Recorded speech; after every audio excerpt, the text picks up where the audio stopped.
பார்த்தன் தன் தவ வாழ்வை முடித்து வெற்றியோடு திரும்புவான்.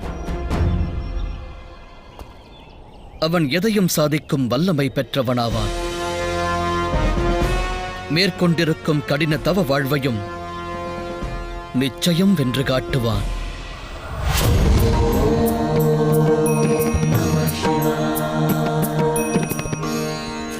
சோர்வடையவில்லை. சோமநாதனே என் எதிரில் நிற்கும் போது பக்தனான நான் சோர்வடைய வாய்ப்பில்லை. அகிலம் காக்கும் பரம்பொருளே, ஆதியும் அந்தமும் தாம் என்று உணர்த்திய அருளே, அனைத்து ஜீவராசிகளுக்கும் நல்வழி காட்டுபவர் தாங்கள்.